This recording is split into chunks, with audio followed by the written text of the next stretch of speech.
All right, so we are live, and got his hand there. I'm super excited to be joined here by Sam Lee from Trivium, who is their director of DSP. Did I get that right, Sam? It's vice president, but it all means the same thing. Vice president. We just gave him a promotion today, so well, congratulations on that. Yes. So super excited to get into this. This is a topic I think a lot of people are probably going to be at least curious about. So feel free to ask your questions about Amazon PPC or DSP, because we have a DSP expert in the house today. So I'm excited to get into that. So Sam, I'll give you an opportunity to give a little bit more of your background here in just a moment. But before we do, folks, I just want to make sure, is this thing on? I'm paranoid about technical issues. Sam was having trouble with the countdown timer showing correctly on his screen. We were having some other challenges behind the scenes. Nothing that can't be fixed, but I just want to make sure this thing is working. So Sam, actually say something here real quick. Can you hear me? Can you hear me? Can you hear Kevin, and can you hear Sam? So folks, if you don't mind, say in the chat that you can hear us. Do keep in mind that I oftentimes will reward participation. So oftentimes in the world, we make fun of participation trophies, but here we are going to reward participation. Not everyone's participation, unlike some participation trophies, but I will selectively reward participation. So if I pick you for a participation award, it will be something of value. So Elham says, yes, loud and clear. Karan says, oh, no, that's a question. So Elham, thank you for helping to ease my fears and anxieties, as well as Michelle. So Michelle, the first one on YouTube, and Elham was the first one on Facebook to comment. So the two of you, if you email Kevin at myamazonguy.com, Kevin at myamazonguy.com, let me know you want a free ticket to the PPC Mastery Summit, which Sam's colleague, Mina Elias, over there at Trivium, will be speaking. And you can get a free VIP ticket, which will include the recordings. That's a $200 value. So that's for Michelle and Elham. Everyone else, if you want a ticket, you can get a ticket for just $9.99. So less than $10. Just head on over to ppcmasterysummit.com. So, all right. So enough of that. Sam, tell us a little bit about yourself. Yeah, so appreciate you guys having me on. So my name's Sam Lee. I've been really heavily focused on Amazon DSP for about 4.5 years now. Prior to that, I do have some Amazon PPC experience, Google ads, Facebook ads, really all sorts of ads. Have been my specialty for the past 8 or so years. I started in 2020 with Amazon DSP at the very beginning. If you guys are familiar with Thrasio, the big Amazon aggregator, I was essentially the first DSP hire to basically go into the sandbox that is Amazon DSP, poke around, figure it out, which was a great way to learn. And it was pretty early on, given the, I guess, how new the platform is and ultimately how difficult it is for people to access it. So I was at Thrasio for about 3 years, started a consulting business based around teaching agencies how to do Amazon DSP. Oh, wow. Ran an agency for a while. We were acquired a couple months ago. I had met Mina at Trivium throughout the course of my tenure at Thrasio, and then finally came in to work with them full time as of about 2 months ago. But I've been hands-off consulting for him on the DSP side for several years before that.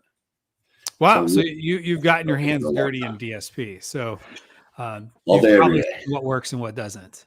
It's changed a lot too. It's constantly evolving, so it's very easy to get left behind. All right. So just as a quick explanation, DSP, that's not just a short spelling, not acronym, but what's it called? It is an acronym. Word. Oh. Right. But what I was about to say for display. So it's not just a shortened way of writing down. I never even thought about that. That's actually hilarious. That basically that's what I thought it was when it first came out a few years ago.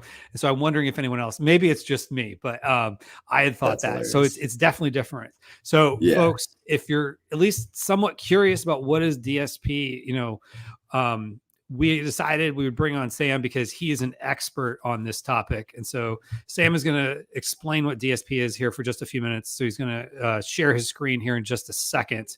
I'll let him get his glasses back on. So we're going to go ahead and bring this up to the screen. So Sam, I'll let you go ahead and quickly explain what Amazon DSP is for folks. Sweet. Can you see this?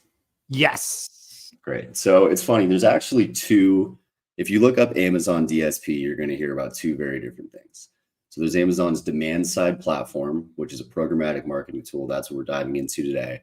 And then there's also something called the Amazon Delivery Service Provider, which is essentially you can sign up to deliver packages for Amazon. I have dealt with a lot of confusion between there being two Amazon DSPs. Today, we're talking about demand side platforms. So it's programmatic marketing tool. So ultimately what Amazon DSP is, it's basically the other side of the advertising coin outside of PPC. So while PPC is predominantly query focused, Amazon DSP uses audiences, so historical as well as real-time browsing and purchase behavior to categorize people based on how they typically shop on Amazon or what they're browsing right now. If you're familiar with sponsored display, there's a ton of overlap. DSP is just a more complex version of sponsored display. There's a lot more bells and whistles. There's a lot more you can do with Amazon DSP that is not available in sponsored display. I could do a whole presentation just on that.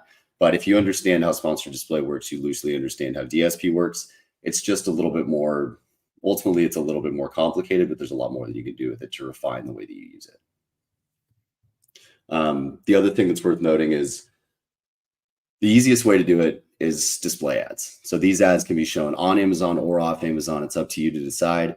Amazon DSP is also has video capabilities. So you can tap into things like online video, streaming TV, Prime Video, Twitch. Those are a little bit more complex and usually a little bit more expensive. So the simplest way and what we're predominantly going to talk about today is focused around display advertising, but you can do a lot with DSP, including video. Cool. So I'd say the main thing that's worth thinking about. So, and this honestly goes for Amazon sellers. This goes for non-Amazon sellers. I would say the main advantage to DSP is ultimately the first party data, right? So I'm going to go into what the audiences are and how they work in just a couple slides. But ultimately what's really valuable here is through accessing the DSP, we're able to tap into Amazon's first party data of A, what people have browsed and purchased recently, B, what they're currently browsing and looking at in real time, and then C, historically, the trends that they tend to follow. So if somebody's often a fitness enthusiast and they've been buying supplements on Amazon for a long time, you can tap into Amazon's data to find that type of person.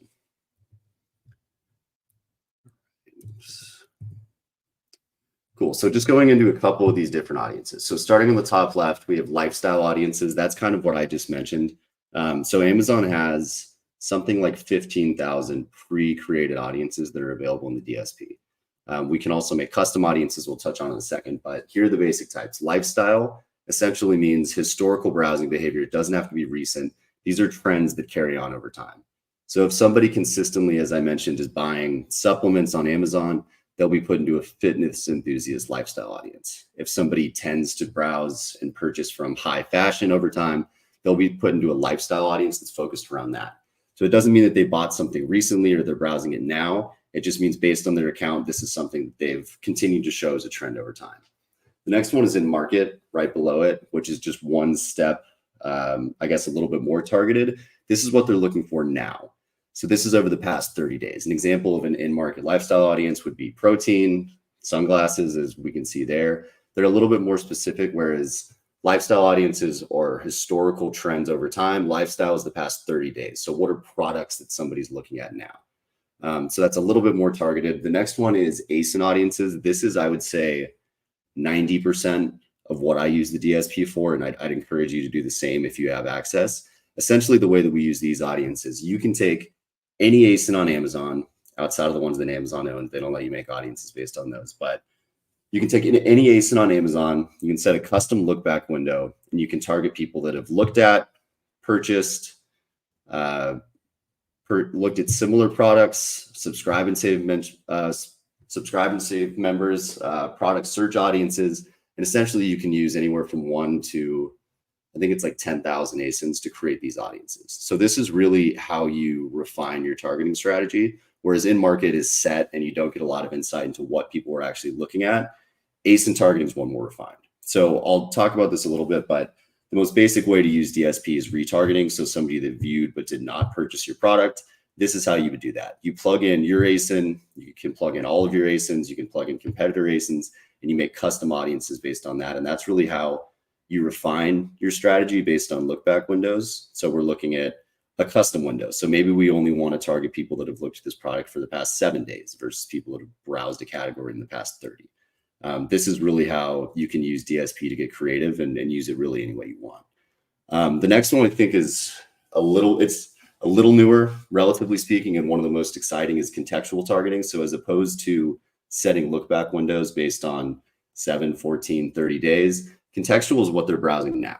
So Amazon allows you either to target specific ASINs, target categories, or you can target related products, which essentially just means products that are commonly viewed or purchased alongside your product.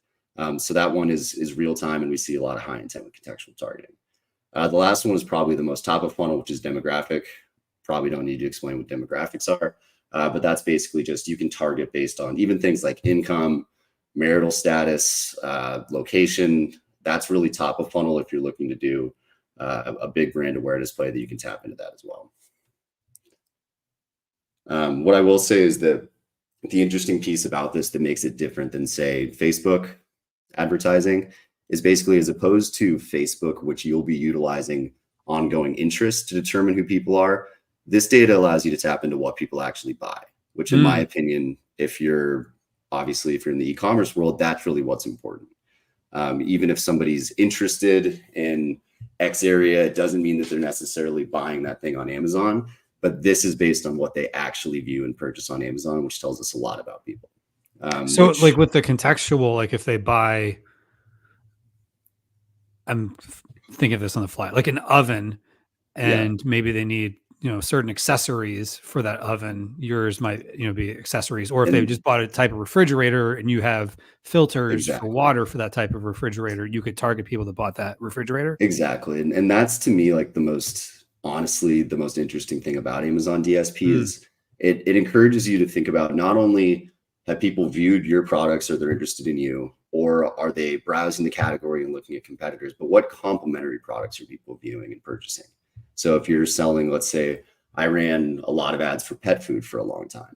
An example of that is if people are purchasing a particular, let's say, dog bed, or if based on their browsing behavior, it looks like they have a puppy, you can come up with a list of products and either target those pages in real time or historical views and purchases on custom look back windows. And you can target your people based on the other things that they buy. So it's interesting. It essentially allows you to piggyback off of other products that you think your target demographic is ultimately purchasing. Interesting. Yeah, you can have a lot of fun with it. So the next piece is just essentially where these ads can show. So the simplest way to use it and how I usually recommend using is we start by serving ads on Amazon. The creatives can function in a way that they adapt to different sizes. I think at the moment there's about 15 sizes that they can expand to, but you can also serve ads off Amazon. So Amazon's owned and operated inventory, obviously, including things like IMDb. Amazon has their own publisher services network, now Twitch. You can target those, but Amazon is a demand side platform. And what that means is it can communicate with other supply side platforms to buy ad inventory off Amazon.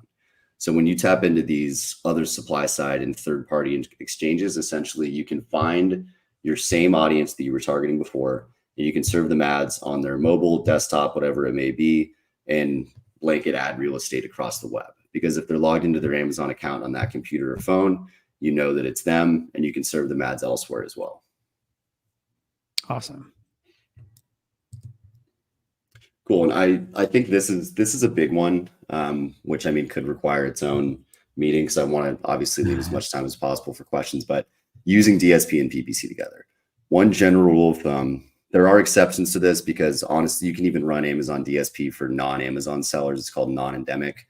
That's a whole other thing. But using DSP and PPC together is incredibly important. One of the main KPIs that I look for when assessing if a brand is a good fit for DSP, if they're ultimately ready for it, is how much are they using PPC?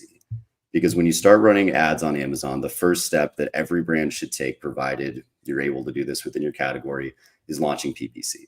We usually recommend launching DSP once you started to see some sort of diminishing return with incremental PPC dollars. So if you're spending let's say $10,000 a month, $20,000 a month on PPC, and you're not sure if putting in another $5,000 is going to move the needle for you, that's usually when we recommend layering in DSP and scaling from there. It's important to have utilizing PPC to drive traffic to your pages and optimize for SEO on Amazon. And then DSP is really meant to take those brands that are already capitalizing on that lever and take them to the next level. So this is just kind of an example of where these ads can show. So search is going to be overall closer to the bottom of funnel just because somebody's either actively looking for your brand or your product. Display can really cover that entire funnel. So for one, if you're sending a lot of traffic to your pages via PPC ads, we can use DSP to clean up the non-converters, show them other products within your catalog. It's really meant to capitalize on that audience that's already been built. And then from there, we can expand into competitor targeting, category targeting. And the good thing about it is that we're not at the mercy of query volume. So one example where I've seen brands really see a lot of success with DSP is, let's say they're in a category where either the overall competitive landscape is shifting and there's more competitors, or maybe not as many people are looking in the category as they used to be actively on Amazon.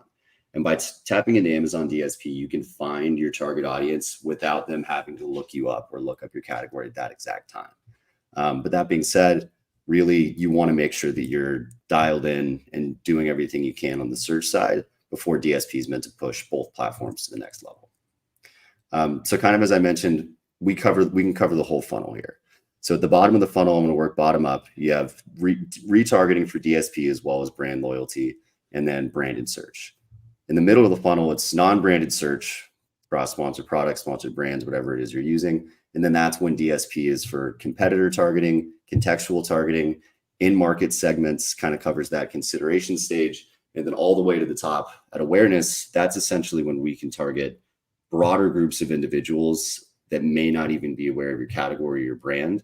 Obviously, the return on that's a little bit lower. That being said, I've seen a lot of success with that. With, let's say you're creating a product that's new to a category. You're an inventor and you're coming up with something that nobody's looking for yet because they've never heard of it.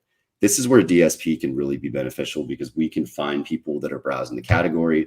We can say with some certainty that our target demographic also likes these products, and we can show them our product without them having to actually look it up because maybe they haven't heard of it yet. So you can really use it however you want. Based on the custom audience segments, we can cover the whole funnel. We usually like to start at the bottom, see how it does, and then work our way up with success. But you can really use DSP to cover everything. This is just a little bit about how we operate, which I've kind of just gone over, so I don't need to go over this whole slide. But that's just the general overview of DSP. We could very easily dive into this for an hour, but I know this is a Q&A, so I want to make sure I give all you guys time to ask your questions.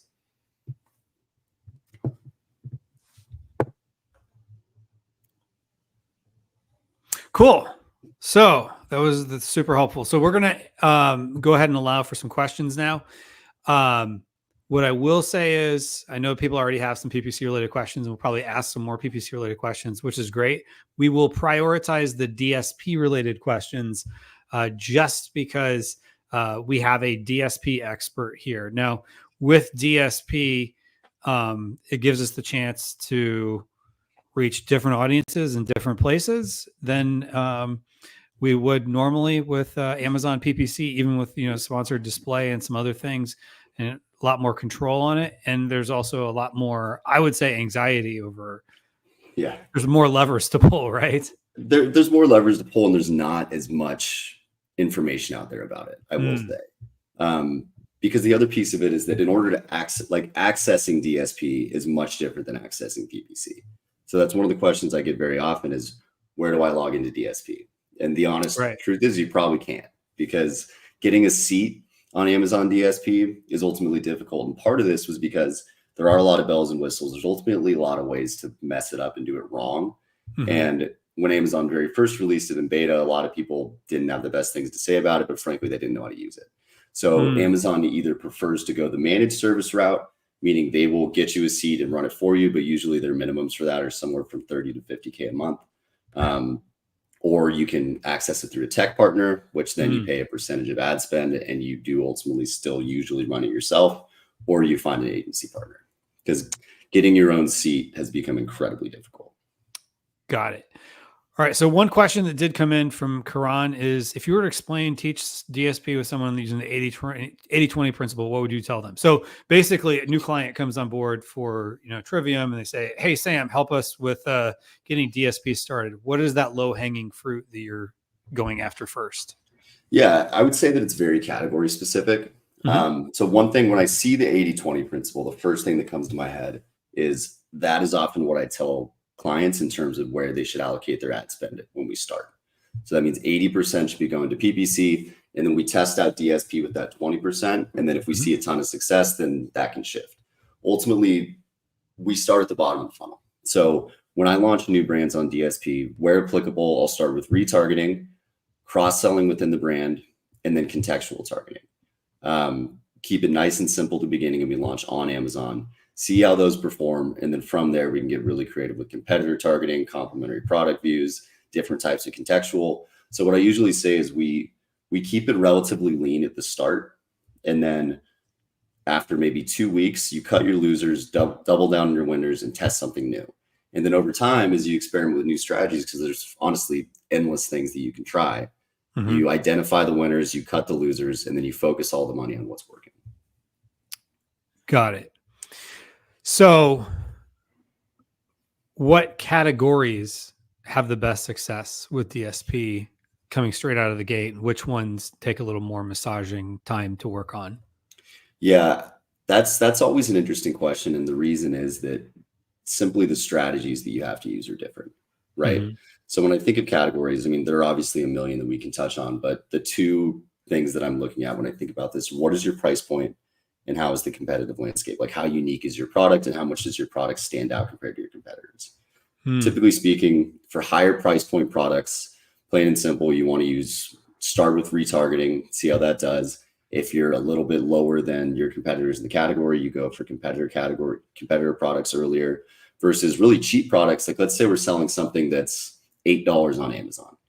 I'm ultimately not going to spend a lot of my budget on retargeting because the decision cycle for that product isn't very high.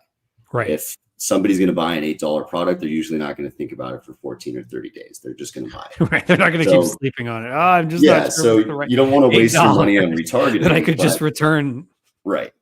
Exactly. Versus if you have an $8 product, something like contextual targeting, showing it on different products that might be complementary that somebody can add to cart as well as whatever they're buying, because they can do it on a whim. That's where you want to focus more of your dollars. So there isn't a particular category that I would say is always right for DSP. It's purely, you have to make sure that the strategy that you're utilizing makes sense for your category and your price point. You don't want to just have a blanket, this is what we do for every brand, and you roll it out and you see how it does. You have to think about it. So there is no particular category. It's just that the price point that you are targeting in the category, that you have to have a custom strategy based on that category. To me, it's more about review count and PPC spend. Okay. So Karan also asks, Karan's got a few questions here related to DSP. So anyone can ask DSP related questions. Anyone can ask any type of questions. I will say this, we're going to give priority to DSP related questions just because Sam is one of the biggest experts out there when it comes to DSP. So let's say I have a brand that has their ceiling on Amazon. So like you were saying, like invest in PPC until the incremental returns aren't there. Then start looking at DSP. They sell a pain relief cream, but they're also ACOS focused and want to be profitable. Won't DSP not be as ACOS friendly? It depends on the way that you use it. Yeah. Okay. I understand this question, and I do get this a lot because the perception of how DSP is used is usually, it's very awareness driven. It's very, you're reaching people when they're not looking for your product and you don't expect them to convert as often. But you can use it in any way. So like when we went over the funnel, those bottom segments, let's say they sell a couple different products and you want to cross sell products because they sell to the same person. Or if your product is at least over, let's say $15, you can experiment with retargeting. You can focus on product purchase remarketing. So you can make sure that if somebody is buying a product and they might want to buy it regularly, you negate recent purchases and target people that have bought in the past, say 180 days. So I definitely wouldn't say that this is not for ACOS focused brands. You just have to use it in a way that highlights that. For other brands, they don't care as much, and they want to make sure that they're all incremental sales, and they don't care as much about return on ad spend. We're going to use it differently for a brand that is very sensitive to every ad dollar. Okay. Now, I've never used DSP, so I'm kind of curious here myself. Do they give you the ACoS, or do they give you a ROAS and then you just have to kind of convert it ROAS. into ACoS? Yeah. Okay. It's because, I mean, they're just this, it's the same thing, the numerator and denominator switch. But right, exactly. You just take the ROAS and divide it into one. They So use ROAS is and total 4. ROAS. Got it. So like, for example, if your ROAS is 4, you take 1 divided by 4 is 25%. So your ACoS would be 25%. Exactly. Okay, cool. All right. So, and then Karan also asks, in Amazon PPC, there's a core list of absolute do not do's. So the thou shalt nots of Amazon PPC. For example, never negate a good term, which some people will still argue with these things. But anyway, at least the My Amazon guys version of thou shalt nots. Don't have multiple ad groups per campaign. Don't mix match types, etc. What would you say are your thou shalt nots, your 10 commandments, so to speak, of DSP? Yeah, I'd say, I mean, I'll use this as an example, because if I'm, let's say, auditing a DSP account, there are a couple things that I always look for. And here's a couple of them. So for one, don't forget to negate purchases. This is something that's unique to DSP. You can't do this in sponsored display, and it's something that's often overlooked. It's a great way to save ad dollars and it's whether you're doing retargeting, whether you're doing contextual targeting, anything. Negate recent purchases. Just don't waste your ad dollars. That one's simple. Another one that I think is really important, Amazon has given me a little pushback about this, but I think it's important to don't forget to set viewability minimums. Okay. One thing that can happen very easily is if you imagine a full Amazon product detail page or a full page off Amazon, people are buying that ad real estate at the bottom, regardless of if you scroll all the way down to it or not. And it can be much cheaper. So if you don't set viewability minimums, what winds up happening sometimes is you can bid really low, your CPM is really low, it seems like everything's doing great, but then you check your viewability and it's sub 10%, meaning all your ads are being served off the screen and only 8% of people are actually even seeing your ads. And that's why they're so cheap. So that's just something that's good to look out for. I think that. Can you go into a little more depth on what that means? Yeah, it essentially just means that because a whole page loads and all the ad real estate is up for sale on a given page, it doesn't mean that you're going to scroll across the whole page and look at every corner of that page. So as you can imagine, any page you load has some ads you didn't see. I can say that with some absolute certainty, unless you're really looking at every portion of the page, which sometimes people do, but ultimately there are going to be invisible ads. And if you're bidding too low and not setting viewability minimums in the platform, a lot of the ads that you're going to be buying are going to be loaded off people's screen and they won't even see them, but you're still charged for them. If you set a viewability minimum in the DSP, you can say 40, 50%, then it won't bid on any real estate that's viewed less than that percentage of the time on average. So it just makes sure that where your ads are showing are closer to the top. Got it. And now this goes into a fundamental difference between DSP and 99% of PPC. Is the PPC you're in most cases paying for the click. In DSP, are you paying on a CPM basis? CPM, yep. So cost per mile, cost per 1,000 impressions. And then within that, you can see impressions and you can see viewable impressions. You want that to be as close to 100% as possible. It's almost never going to be 100, but over 70, over 80 is what I consider to be good. Your CPMs are going to be a little bit higher, but what's the point in serving invisible ads? Yes. So maybe it's super cheap, but based on the percentage of people who actually see it, you might be paying more per viewable CPM. There are some instances where the CPM is just so much cheaper. And if you're seeing a good amount of clicks, then it might be worth it sometimes running really cheap, but I almost never recommend it. Okay, got it. But that's good to know. Now, do they give you metrics as far as like what your cost per click ended up being, so people would kind of have in their mind what the difference is? The main ones that I look at, rates are? So there's cost per mile, which is how you're technically charged, but it gives you insight into the other metrics as well. Like one being cost per click, you can see how much you actually paid for a click on your ad. It also, one that's really important to me is effective cost per detail page view.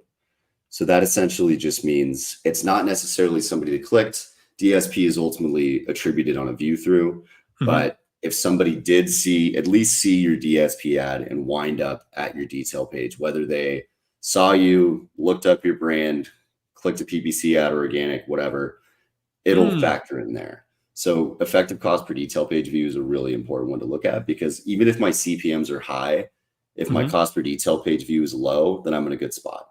If my CPMs are really low and I have a high cost per detail page view, it means I'm either serving ads to the wrong people onto upper funnel, or they're not seeing them. Got it. Okay. So that's helping you get a sense of what we would normally think of as cost per click, your viewable detail page view. I think which is also good because good to look at. Because if people are off platform, they might click it, but they may not wait for the page to load. That happens a lot. Yeah. Which is kind of crazy to think about, but like, you're scrolling through, you accidentally I didn't mean to click that. And then you go back. Yeah. It happens a lot with video where people try to skip, or they touch it to get past the video. And then, so you'll sometimes see more clicks than detail page views in rare instances. Got it. Depending on where it's running, but it can happen. Now, a detail page view, is that they view a certain percentage of it, or just the page loaded for the detail page? I'm actually not sure. They're a little bit unclear about it. I think they haven't given us a metric in terms of, I don't think it's a percentage. I think it's something like 1 or 2 seconds that the page fully loaded. It's not a percentage of the page. Got it. But at least it's some metric of not just, oops, I didn't mean to do that, click back. Yeah, they will not count it if the person does not fully load and get to the page. I can tell you that. Okay, good deal. All right, so folks, if you have questions, feel free to ask them. You don't have to pay us like Karan did, but thank you, Karan, for the donation. We'll definitely take that with appreciation. So much appreciated there, Karan. All right. So as I'm scrolling through here, I'm going to get to some other questions, but I will jump ahead if you ask a DSP question. If you have a PPC related question, you can ask them, but I'm going to go somewhat more in order, and we have quite a few in the queue. But if you can jump ahead if you ask a DSP related question. And if you're just now joining us and you're like, what is DSP? It's demand side platform. So it's similar to PPC, but it's not the same. So it's paid advertising, but in a different way, not even accessible through Seller Central, correct? Lives completely separately, correct. Gotcha. All right. So Daniel gives us I can hear, which we were asking about earlier. So thank you for that. And then he also says, my account sales are down. Do not know where to look. I'm getting clicks and impressions and lower the price as well, but very low sales. What should I do? So feel free to chime in with both PPC and DSP to your discretion here, Sam. So account sales are down. He's not sure where to look. First thing I would say is conversion rate. If you're getting clicks, how has your conversion rate been impacted? Just because generally speaking, if the competitive landscape has shifted at all, then it could be people are window shopping a little bit more. Lowering your price could help, but you just want to see how that impacts your conversion rate. Conversion rate and click-through rates are the two that I would predominantly look at first. And then I would think about if your CTR is down and or your conversion rate is down, it usually either means that's a competitive landscape shift, or if you've made any changes on the PPC side recently, maybe you're going after additional terms that aren't as focused as you were prior. Without increasing your budget necessarily, then that could be a driver of it. But the first thing to look at is conversion rate. So now taking this in a more DSP angle, like, with PPC, like Stephen Pope would say, it's all about the click-through rate. Basically, do they like what they see when they see your main image?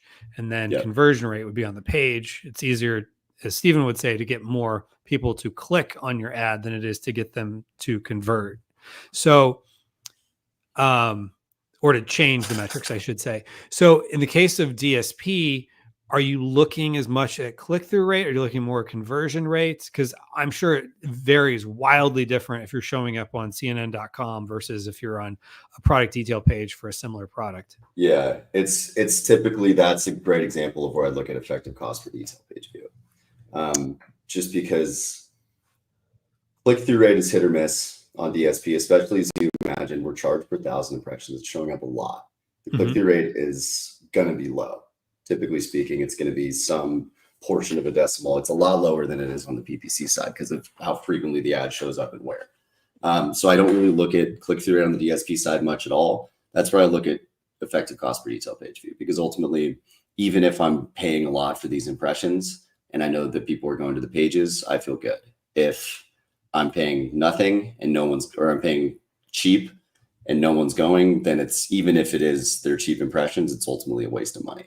So that's typically where I follow it. And then from there, if somebody sees your ad and they're interested in going to your detail page versus somebody who's not interested, the conversion rate's naturally higher for those people as well. But that's typically what I follow.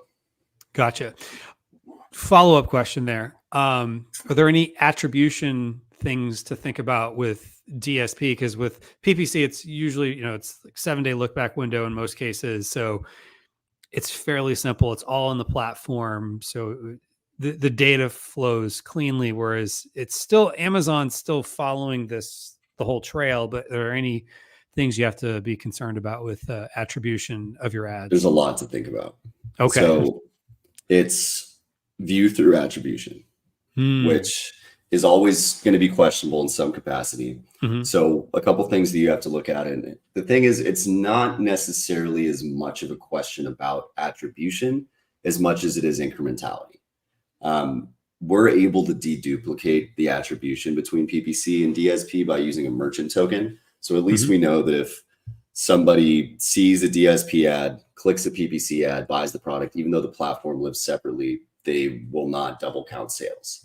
So that's something that's incredibly good to look for. Like if you're agency side, if you're brand side, whatever you are, ensuring that whoever's running your DSP has input the merchant token, just so it's not overinflating the sales, and then it'll default to last touch attribution between the two. So otherwise, you could be getting attribution for both DSP and PPC for the same sale. 100%. Got it. So then because ultimately one of them is inflated. Yeah, because DSP lives outside, right? So like typically a brand is working with, let's say, an agency or a tech partner who's running their DSP within their DSPC. There's no direct link between the two without inputting that merchant token. So you can run ads, you can open a DSP advertiser and run ads to anybody's products you want if you feel like it. But the way that we link it to make sure that we're not double counting sales is via the merchant token. So that's something that I think is worth constantly assessing when you're running DSP is, okay, in some instances, the results look incredible, but we look at our actual sales volume versus, say, this time last year we weren't running it and maybe it's flat. And what that tells me is that, sure, we're targeting a very interested portion of our customer base, but these people were probably buying the products anyways. And we don't know that until we zoom out and see how the overall profitability of the account's been affected. Then on the other side of that is sometimes we run, let's say, streaming TV, or we go a little bit more mid-funnel and the return isn't as high as it was before we did that, but then we're seeing a lot more overall sales because people are getting introduced to the brand. Maybe they're coming back and converting from a branded term and clicking PPC ad, whatever it is. So it's important to zoom out really and constantly test and see what is the most impactful, because it can be, the data is not always 100. It's accurate, but it's not always, it can be misleading. Yeah, I could definitely understand that.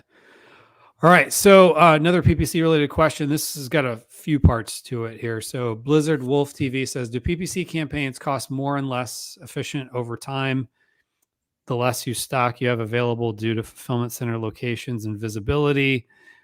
2 months into launch, and when I had high inventory, ads were high in ROAS and haven't changed anything except doing negative exact keywords, and have less stock and ads are worse, also throttling. Planning to restock next batch with more stock, so hopefully ads start performing well with Amazon's recommended stock quantity.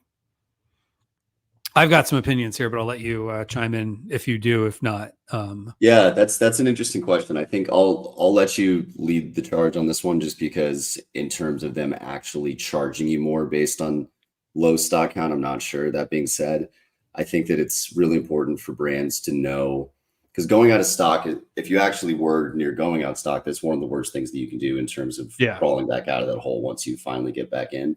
So it's important to know when to release the throttle a little bit on the PPC side, because if you're going to go out of stock anyways, there's no point in paying for those conversions in the interim. So that's just something important to think about. But in terms of if they actually penalize you or give you less, if they actually take into consideration low inventory and maybe they charge you a higher CPC or give you worse placements, I'm not sure. Well, let me ask this question for this is going to tie into it. Where are you located, Sam? California. Okay, so you're in California. I'm in Florida. So we're on opposite coasts. Yeah.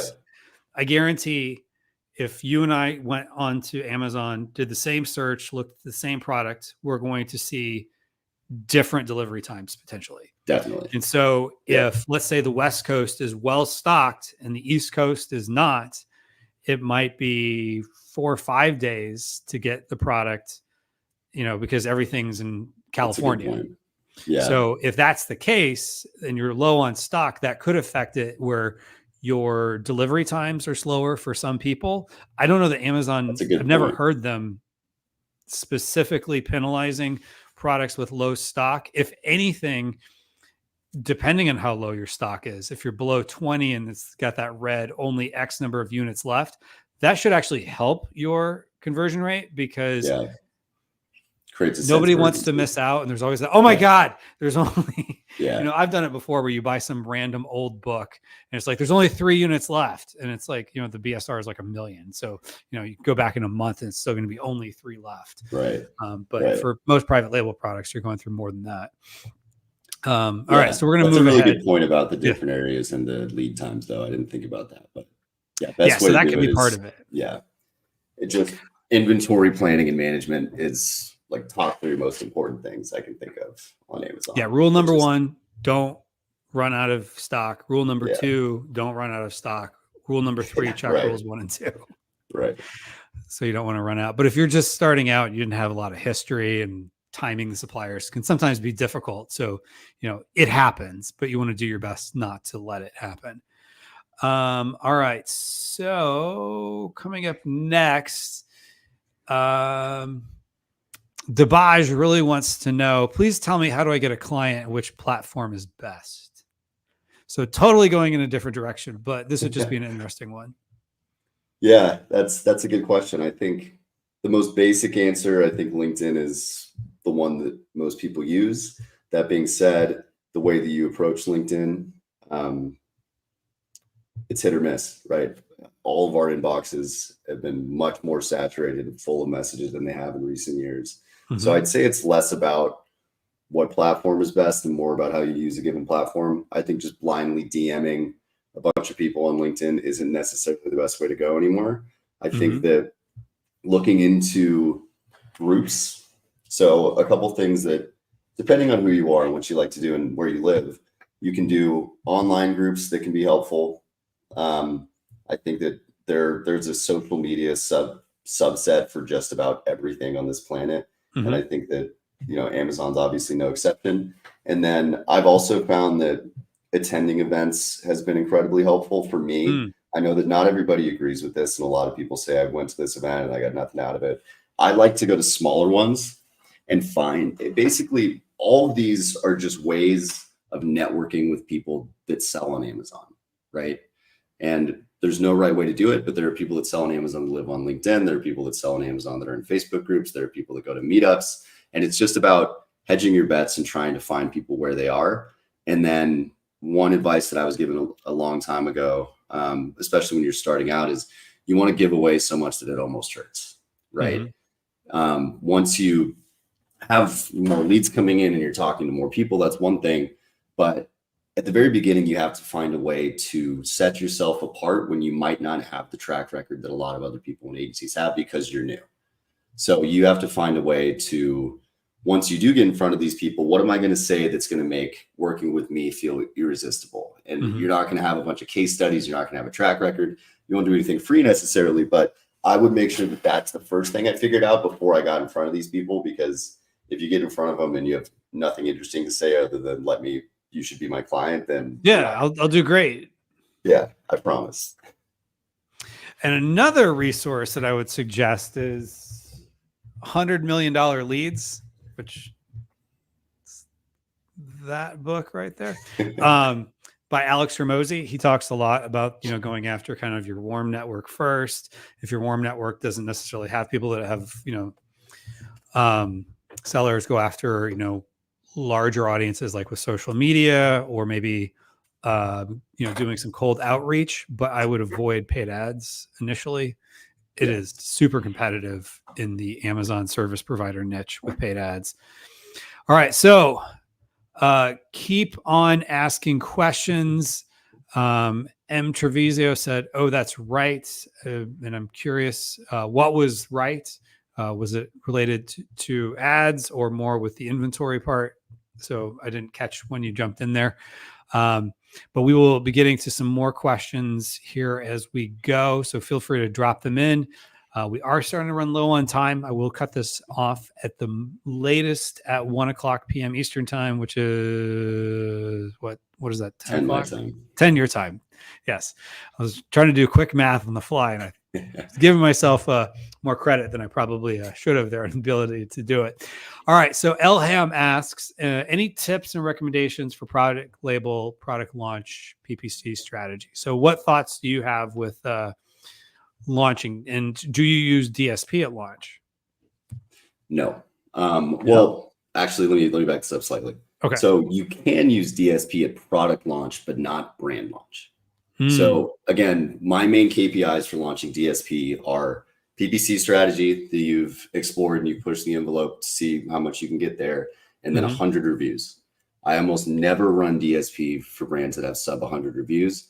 The exceptions to that are if you're a brand that has one really big product and you're launching a new product, I launch DSP and target purchasers of the big product, right? And that's a way that you can help to bolster reviews and sales from the new product without people that are going to be review sensitive because they've already bought from your brand. The other potential way that I've seen it work before is if you have a decent amount of brand equity on Amazon, off Amazon, like if you have a big D2C presence, you're just expanding to Amazon, people might already be familiar with you, then you can do DSP at launch. But if you're brand new, nobody knows who you are, I never recommend DSP out of the gate because you're going to have few reviews. You're charged per 1,000 impressions. So on the PPC side, if somebody was going to be dissuaded by the review count, they might just not click. Versus on the DSP side, you're paying for impressions. So that's a good point. Yeah, I don't recommend DSP out of the gate. I've had to tell a number of brands no, just because I don't see it work until you have a little bit of traction. It's really meant to be the next step after you've grown a little bit and you've seen some success with PPC. Yeah, that's interesting because at the end of the day, I've always kind of thought that truly, even though they're charging us based on cost per click, it really is a CPM to them. Like they're probably looking at a CPM because if nobody's clicking, they're not going to, give you the ability to, even show up. But with this, their incentive is low at Amazon. Exactly. Because like Amazon, and that's what Steven says about the click-through rate. Another important piece of that is how Amazon calculates organic rankings incredibly. It's complex. There's a lot that goes into it, right? There's conversion rates, click-through rates based on keywords. There's overall traffic and sales volume. Amazon ultimately wants to pay for people to pay for clicks, and they make money on sales. So if your click-through rate and or conversion rate are low, you're going to get deprioritized. But in terms of the launch strategy, I see that your next question down here is when is a good time to run PPC when first launching a new product? There are a lot of takes on this. I'll give you mine, generally speaking. What you're saying about Vine, I think makes a ton of sense. I usually recommend enrolling in Vine, getting some reviews as close to like the 20 to 30 account as you can, and then launching PPC.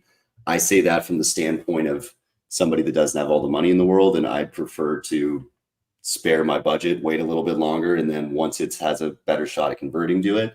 I've seen arguments either way. That's just my general take.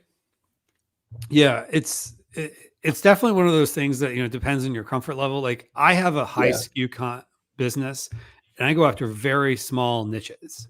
Right. And that's another good point. Yeah. Yeah. So I have a lot of products that, sometimes they sell for at least my business model pretty well and have no reviews, or, get like 1 5-star review, or sometimes things will even do well with like 1 1-star review, believe it or not.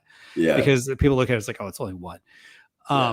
But I would say if you're going after a competitive niche, you probably at least want some initial reviews, because, if they're looking and they see a star rating next to yours, that at least you have some star rating, hopefully at least a 4 or a 5, even if it's just one review, compared to if, the top leaders in your category have 10,000 reviews. You're going to have a hard row to hoe. All of this circles back to how do you stack up against competition, because you will literally be stacked up next to competition and paying for clicks. So if you're such a unique product that you're not stacked up against a lot of competition, it's not going to hurt. If you're in a really competitive category and they have a ton of reviews, you're going to have a tough time. But if you have really unique branding or a highly competitive offering for some other reason that stacks you up well against competitors, there are exceptions to this. But you just got to be honest with yourself. Look at the queries you're thinking about targeting. Imagine your product's right there, and how would you feel? Just put yourself in the customer's shoes. And typically speaking, I recommend waiting a bit, but there are always exceptions. Yeah, good point. All right. So we've got another question here from Pro Hall Cosmetic. My payments were deferred 14 days based on delivery. It's an FBA account, DD plus or delivery date plus 7 policy. Is this new? I'm not sure, to be honest. The cosmetic, I've done a lot in the cosmetics category. We usually have a team that's more focused on this sort of thing. 14 days based on delivery DD. I've never heard of that. So it was just payments. So payments to you we're talking about. Not I'm assuming delivery. Like how far the deferment is in their payments. And I probably not the best one to ask. If you want, you can email podcast@myamazonguy.com and I'll have somebody who's more versed, at least on our team, take a look at it. Also, generally, I would say if you look up that policy name on LinkedIn, go to recent posts. If you see a bunch of stuff about it, probably something new that was rolled out. If you don't, it's probably something a little bit more specific that's been there a longer time and just is happening to you now for a different reason. Odds are, if there's some new Amazon policy, people are talking about it. So that's usually where I go first. Yeah. So, okay, interesting. That's a good point. And I never thought to do that. Go to LinkedIn and look up, because usually, there's if folks aren't on LinkedIn, there's a lot of people in the Amazon space who utilize LinkedIn as a way to kind of showcase their expertise. And so they're always trying to get up on the latest news and be one of the first ones to report it. So I can tell you, if it did change, there's probably to Sam's point, a handful of people who are talking about it. And so, or find people that are talking about payments and tag them in a LinkedIn post asking the question. You probably get an answer. So, all right. Any other kind of closing advice for folks with if they're looking to get into DSP? I would say, honestly, do some research. Think about how far you are along with your products, or if you're managed clients, how far along are they in their product journey? And don't be afraid to test. I mean, the couple rules just to keep in mind are, I tend to recommend minimum 100 reviews. I tend to recommend, usually it's like 10,000 a month in PPC spend. There are exceptions to that, but you can run DSP with a very low budget. This is a very common misconception. It's my recommendation typically is we start low and then we scale once it works. But I think a lot of the time when people get off put from testing it is because they have this misconception that they have to spend $15,000, $20,000 in order to run it. In reality, I usually test out most brands at close to 5K out of the gate. And then once we see it works, then we can scale. But so many people think I can't run it until I'm spending 10,000. I can't run it until I'm spending 20,000. And then they either never test it, or when they do test it, they start off with a budget that's way out of the scope of what they should be spending. And they could have seen a lot of success spending 5,000 a month, but they just never get to find that out because they don't think it's an option. But it is. So just look at PPC spend, look at review count, and then don't be afraid to test in a low budget and see how it works and take it from there. Okay. For folks who have more questions or want to learn more or follow you, where should they go? My LinkedIn should be here. It's going to be posted somewhere, but my name's Sam Lee. There are a lot of Sam Lees on LinkedIn, but I'm a Trivium, if that helps. So you should be able to find me. And then triviumco.com is always an easy way. You book DSP consultations there and things like that. But I check LinkedIn usually pretty frequently. So that's always a good place. Yeah. And then my email is just sam.l@triviumco.com. Sam.l. So first name dot last initial at triviumco.com. Yeah. Triviumco.com. Okay. Yeah, definitely. And this was super insightful. And yeah, it definitely has me thinking about all the things people could be doing with DSP. It can be a little bit really scary. Creative. And, for a lot of sellers, it's hard enough if they're going to an agency to give up control, but at least they kind of understand what's going on under the hood with paid ads. But with this, they don't necessarily. So any other kind of closing thoughts too on just, if you do decide to go with DSP, like, what are the things you're looking at, whether they work with Trivium or somebody else? Yeah. I usually, again, it's important to understand that it's not for everyone, but it's even more important to understand that there are a million different ways you can use it. So get creative. If you do want to have a conversation with me or anyone else about it, we can talk about potential strategic ideas for you. But there is no one size fits all. For the most part, I would say most reputable agencies are going to be pretty honest with you if it's not a good fit, because in reality, I have no interest in running ads for a month that don't work. It's stressful.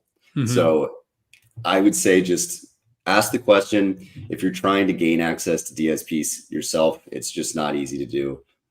If you want any more specific walkthroughs, you can feel free to reach out to me. Check it out on YouTube, but just do your research. And then just remember that you can there are endless ways that you can target with Amazon DSP. So always be open to testing and, fail hard, fail fast, cut the losers, double down on the winners. That's what I always do. Love it. Well, thank you so much, Sam. Thanks, guys. Appreciate the time.